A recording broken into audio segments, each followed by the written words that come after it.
செம்பருத்தி பூவே செம்பருத்தி பூவே உள்ளம் மல்லி போனாய் நினைவில்லையா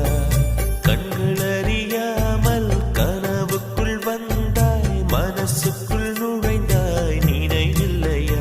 உன்னை சுற்றி சுற்றி வந்தே நினைவில்லையா என்னை சுத்தமாக மறந்தே நினைவில்லையா